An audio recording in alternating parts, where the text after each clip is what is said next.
Selamat pagi, Bapak Ibu, saudara-saudara Sobat Messenger. Salam sejahtera untuk kita semua. Mengucap syukur kita dapat mengawali hari ini bersama-sama kita beribadah di dalam Bread of Life. Kita akan belajar kebenaran firman Tuhan yang menjadi panduan dalam kehidupan kita hari demi hari. Mari kita berdoa sebelum kita belajar kebenaran firman Tuhan. Bapa kami dalam surga, sungguh kami mengucap syukur untuk pagi hari ini. Engkau karuniakan kepada kami semangat yang baru, kekuatan kesehatan yang baru, bahkan kami dapat mengawalinya bersama-sama Sobat Messenger untuk mendengar suara Tuhan di dalam Bread of Life. Berkati kami semua dengan hati yang rindu untuk senantiasa berpaut kepada Yesus Kristus yang adalah Tuhan dan Juru Selamat kami, sehingga kami mengetahui apa yang menjadi kehendak Tuhan yang harus kami lakukan dalam kehidupan kami setiap hari. Berkati kami yang lemah terbatas ini untuk menjadi pengikut Kristus yang setia dengan pertolongan Roh Kudus-Mu. Dalam nama Tuhan Yesus kami berdoa. Amin. Bagian firman Tuhan yang diperenungkan kita pada pagi hari ini, Sobat Messenger, diambil dari kitab Keluaran. Kitab Keluaran pasal ke-22. Kitab Keluaran pasal ke-22 ayat ke-21 hingga ke-27. Keluaran 22 ayat 21 hingga ke-27, LAI berikan judul di sana peraturan tentang orang-orang yang tidak mampu. Janganlah kau tindas atau kau tekan seorang orang asing, sebab kamu pun dahulu adalah orang asing di tanah Mesir. Seseorang janda atau anak yatim janganlah kau tindas. Jika engkau memang menindas mereka ini, tentulah aku akan mendengarkan seruan mereka. Jika mereka berseru-seru kepadaku dengan nyaring, maka murkaku akan bangkit dan aku akan membunuh kamu dengan pedang, sehingga istri-istrimu menjadi janda dan anak-anakmu menjadi yatim. Jika engkau meminjamkan uang kepada salah seorang dari umatku, orang yang miskin di antaramu, maka janganlah engkau berlaku sebagai seorang penagih hutang terhadap dia. Janganlah engkau bebankan bunga uang kepadanya. Jika engkau sampai mengambil jubah temanmu sebagai gadai, maka haruslah engkau mengembalikannya kepadanya sebelum matahari terbenam. Sebab hanya itu saja penutup tubuhnya. Itulah pemalut kulitnya. Pakai apakah ia pergi tidur? Maka apabila ia berseru-seru kepadaku, aku akan mendengarkannya, sebab aku ini pengasih. Amin. Demikian firman Tuhan. Yang berbahagia kita yang membaca, merenungkan firman Tuhan siang dan malam, menyimpannya dalam hati kita, serta melakukannya dalam kehidupan kita setiap hari. Sobat Messenger, tema perenungan kita pagi hari ini adalah memiliki belas kasihan. Memiliki belas kasihan. Dalam satu kisah, pada suatu musim dingin, seorang tua dia melihat dari balik jendela rumahnya ketika ada seorang anak pengantar koran masuk ke halaman rumahnya. Anak pengantar koran ini kedinginan dan nampak dari wajahnya dia kelaparan. Meski demikian, anak ini menjalankan tugasnya untuk mengantarkan koran ke rumah orang tua ini dan kemudian menyelipkannya di bawah pintu. Sang pemilik rumah ketika melihat apa yang dilakukan oleh pengantar koran yang masih anak-anak ini, di dalam hatinya mengatakan itu sudah tugasnya, itu sudah tanggung jawabnya. Dia harus mengantarkan koran apapun cuaca yang sedang terjadi. Tidak ada belas kasihan dari orang tua ini. Bahkan untuk memberinya makan, menyambutnya pun tidak. Sehingga anak pengantar koran ini berlalu begitu saja. Satu kali ketika saya sedang browsing di media sosial, menemukan sebuah kisah yang menarik. Ada sebuah keluarga, mereka baru pulang, dalam perjalanan pulang dari rekreasi untuk ke rumah. Cuaca hujan pada saat itu cukup deras, sehingga mereka dalam mobil bisa melihat orang-orang memakai jas hujan. Baik yang naik sepeda motor, bahkan orang yang berjalan kaki pun, payung ternyata tidak cukup. Beberapa juga mengenakan jas hujan. Dalam suatu perjalanan, di tengah jalan mereka melihat ada seorang ibu bersama dengan seorang anak. Mereka mengenakan jas hujan sambil kemudian menyeret sebuah tas. Tas itu sudah dibungkus dengan plastik. Di tengah-tengah hujan, ibu dan anak ini setelah diperhatikan, mereka sedang menawarkan dagangan mereka, yaitu makanan. Keluarga ini dalam perjalanan pulang, mereka lelah, mereka capek setelah berrekreasi. Tetapi ketika melihat ibu dan seorang anak yang usianya masih 8 tahun kurang lebih, anak perempuan, tergerak hatinya oleh belas kasihan. Mereka berlawanan arah, sehingga sejak kejauhan mereka sudah melihat. Ketika hati mereka tergerak oleh belas kasihan, mereka sudah melewati ibu dan anak ini. Untuk memutar perlu waktu yang cukup lama. Tapi akhirnya mereka memutuskan untuk berbalik arah untuk mencari ibu dan anak yang berjualan makanan ini. Di tengah rasa capek, mengorbankan waktu, mengorbankan tenaga, bahkan uang, mereka berbalik dan mencari ibu dan anaknya ini. Dan puji Tuhan, dijumpai kembali. Kemudian mereka mencari tempat yang lebih teduh, kemudian memanggil ibu dan anak ini dan membeli makanan yang mereka jual. Bapak Ibu, di tengah cuaca hujan, apakah makanan yang mereka jual akan laku? Tidak. Tidak banyak orang yang akan bepergian. Mereka lebih banyak di dalam rumah dan tidak mau ada di depan rumah. Jadi sangat sulit bagi ibu dan anak ini menawarkan makanan. Tidak ada orang yang dijumpai. Menyadari hal itu, maka keluarga ini kemudian memborong makanan yang dijual oleh ibu dan anaknya. Dan diborong bukan untuk keluarga ini saja. Dalam perjalanan pulang, mereka membagi-bagikan makanan ini kepada tukang parkir, kepada travel ojek online yang mereka jumpai. Karena tergerak oleh belas kasihan, maka mereka kemudian memberikan bantuan pertolongan.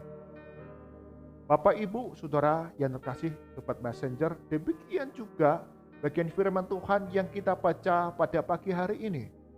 Allah memberikan perintah kepada bangsa Israel ketika mereka ada dalam perjalanan di padang gurun, untuk mereka tidak mengabaikan mereka yang tertindas, mereka orang-orang asing, mereka orang-orang miskin, janda dan anak-anak yatim. Mereka harus diperhatikan. Allah memperingatkan kepada bangsa Israel, sebagaimana mereka dahulu adalah orang asing di tanah Mesir. Mereka hidup sebagai budak. Mereka pernah mengalami apa yang disebut kemiskinan dan penderitaan. Banyak janda, banyak anak yatim di tengah bangsa Israel selama mereka hidup di tanah Mesir. Mereka hidup sebagaimana orang-orang yang penuh dengan penderitaan. Mereka hidup di tengah-tengah orang yang tidak memiliki belas kasihan. Maka bangsa Israel di tengah perbudakan di Mesir, mereka berseru-seru kepada Allah. Dan Allah mendengar mereka dan membebaskan mereka. Bagian firman Tuhan mengingatkan bagaimana bangsa Israel itu oleh pertolongan dari Allah dibebaskan dari segala penderitaan yang mereka alami.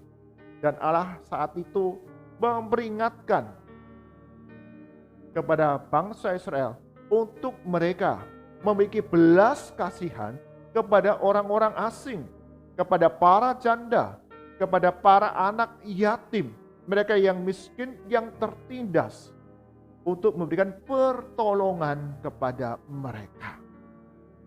Sebagaimana Allah mengasihi, maka mereka pun bangsa umat pilihan Allah juga harus memiliki kasih yang harus mereka bagikan kepada setiap orang yang ada di sekitar mereka. Di dalam kitab Injil, kita banyak menjumpai ketika Yesus melihat orang banyak itu, tergeraklah hatinya oleh belas kasihan.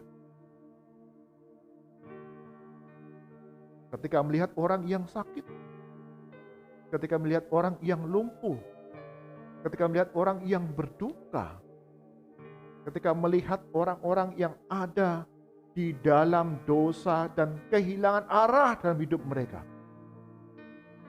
Yesus tergerak hatinya oleh belas kasihan dan kemudian menolong, membantu, memulihkan mereka semua. Jadi Bapak Ibu, saudara-saudara yang terkasih di Tuhan Yesus, kita orang-orang Kristen, kita diajarkan untuk memiliki belas kasihan kepada orang-orang yang ada di sekitar kita. Terlebih mereka yang hidup di dalam keterbatasan pada saat ini. Mereka yang miskin, mereka yang sakit, mereka yang hidup dalam penderitaan, kedukaan, kesedihan. Bagaimana kita kemudian yang diajarkan memiliki kasih ini, yang tiap hari kita berbicara tentang kasih ini, kita percaya bahwa Allah adalah kasih, maka kita juga harus memiliki belas kasihan yang harus dinyatakan, dilakukan, dikerjakan dalam kehidupan kita hari demi hari. Dalam kisah di awal, tadi ada seorang tua pemilik rumah. Ketika melihat seorang anak yang kedinginan, yang kelaparan, diabaikan, tidak peduli. Patutnya kita orang Kristen tidaklah bertindak seperti itu. Kita abai, kita tidak peduli dengan orang-orang di sekitar kita. Lah wong sekarang ini pandemi kok, semuanya susah kok. Kok suruh mikirin orang lain? Wong saya aja susah. Kita punya 1000 alasan untuk kita tidak memperhatikan, tidak menerapkan kasih Kristus itu kepada orang lain. Hanya ada satu alasan mengapa kita harus mengasihi orang lain, yaitu Allah adalah kasih. Dengan mengaruniakan Yesus Kristus, anaknya yang tunggal, mati di atas kayu salib untuk penebusan kita. Karena kasih Yesus, pengorbanan Yesus Kristus, kita diselamatkan. Karena itu, kita yang sudah menerima kasih Kristus ini harus membagikannya kepada orang-orang yang ada di dalam kehidupan kita hari ini. Sungguh kita boleh melihat, kita boleh mendengar, Bapak Ibu, saudara yang terkasih, hidup yang kita jalani saat ini semakin tidak mudah. Di hari-hari ke depan ada beberapa wilayah, mungkin wilayah kita, di antara Bapak Ibu yang lockdown, yang membatasi aktivitas kita. Atau ada satu keluarga yang harus isolasi mandiri. Bagaimana saya bisa makan? Bagaimana saya dapat memperoleh obat kalau saya harus isolasi mandiri? Bagi sebagian kita, jangan urusan sama mereka. Ntar tertular. Nanti kita tertular. Nanti kita ikut terpapar. Sehingga kita abai dan tidak lagi peduli kepada mereka. Atau kita punya cara yang mungkin Tuhan bukakan buat kita. Kita bisa WA, bisa bertanya, mengirimkannya melalui Grab, taruh di pagar. Sehingga tidak ada interaksi yang dekat. Kita dapat menolong mereka yang sakit. Driver ojol di dalam kondisi sekarang juga sepi, tapi kita dapat membantu mereka. Kemudian mereka yang berjualan online, kita dapat membantu mereka karena mereka tidak dapat membuka makan di tempat. Banyak hal yang dapat kita kerjakan, kita lakukan melalui sebuah tindakan yang sederhana ketika kita mau berbelas kasihan kepada orang-orang yang membutuhkan yang ada di sekitar kita. Sobat Messenger, mari kita melihat di sekitar kita. Apakah ada anggota keluarga kita? Apakah ada anggota saudara seiman kita? Apakah ada orang-orang di sekitar kita, mereka yang membutuhkan pertolongan dan bantuan karena keterbatasan yang dihadapi? Setiap kita orang Kristen yang sudah diubahkan oleh kasih Kristus, maka Yesus akan memberikan kepada kita hati untuk orang lain, membantu orang lain, mengasihi orang lain di dalam segala kesulitan yang mereka hadapi. Amin. Mari kita berdoa.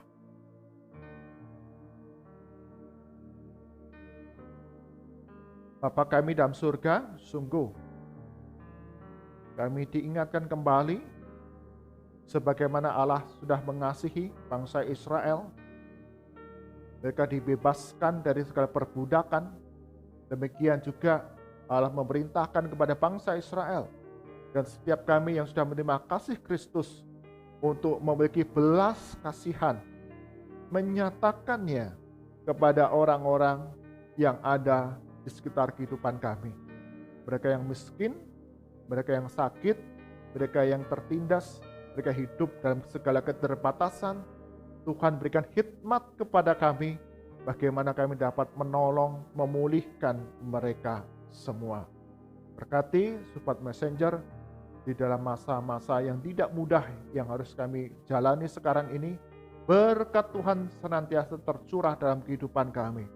Ada kesehatan, ada kekuatan, sukacita, damai sejahtera, kecukupan yang Engkau berikan dalam kehidupan kami hari demi hari. Sebagian dari antara kami mungkin harus melakukan aktivitas di luar rumah. Engkau yang lindungi, jagai, pelihara kami, bebaskan kami dari penyebaran virus COVID-19 ketika kami menjalankan protokol kesehatan dengan penuh disiplin. Ajar kami ya Tuhan, di dalam lingkungan dimanapun kami ditempatkan, baik kota Kudus ataupun di daerah-daerah yang lain, Sobat Messenger atau kami yang beribadah pada pagi hari ini, ajar kami sebagai orang-orang yang sudah diubahkan oleh kasih Kristus dapat memancarkan kasih Kristus ini kepada orang-orang yang ada di sekitar kami. Berdoa untuk gereja-gereja Tuhan, Engkau yang gerakan hati, yang penuh dengan belas kasihan untuk memberikan pertolongan, perhatian dan kasih kepada setiap jemaatnya dan juga setiap warga yang ada di sekitar gereja untuk dapat mengalami kasih Kristus di tengah masa pandemi sekarang ini. Kami berdoa ya Tuhan untuk para tenaga medis yang terus bekerja dengan keras. Tuhan yang akan memberkati mereka, harus melayani setiap saudara-saudara yang terpapar virus COVID-19. Tuhan jagai, peliharakan kehidupan mereka melalui pelayanan yang dilakukan, ada kesembuhan. Bahkan kami berdoa untuk keluarga-keluarga tenaga medis, mereka yang gugur ketika mengambil bagian sebagai relawan. Tuhan menghiburkan setiap keluarga yang berduka ini. Engkau yang memberikan kekuatan, memelihara, mencukupkan segala kebutuhan hari demi hari. Sungguh apa yang dikerjakan para tenaga medis hingga mereka gugur, itu semua mengajarkan kepada kami untuk menghargai kehidupan ini dan bagaimana kami dengan belas kasihan daripada Kristus dapat memberikan pertolongan, kebaikan bagi banyak orang. Mari angkatan kita, arahkan hati kita kepada Tuhan dan kita terima berkat daripadanya. Kasih karunia dan damai sejahtera dari Tuhan kita Yesus Kristus, kasih pemberian yang sempurna dari Allah Bapa, serta penghiburan, persekutuan dari Roh Kudus senantiasa hadir dalam kehidupan kita hari demi hari, sehingga dalam segala perkara kasih Kristus itu terpancar dalam kehidupan kita. Berkat Kristus itu nyata dalam kehidupan kita dari sekarang sampai selama-lamanya. Amin. Bapak, Ibu, Saudara yang terkasih dalam Tuhan Yesus, dalam kehidupan kita ada banyak orang di sekitar kita, mereka yang mengalami kesulitan, kemiskinan, keterbatasan, kesedihan, kedukaan, sakit, bahkan kita sudah diubahkan oleh Kristus untuk menjadi orang-orang yang memiliki belas kasihan yang akan mendatangkan pemulihan, kebaikan bagi mereka semua. Tuhan Yesus berkati kita semua. Amin.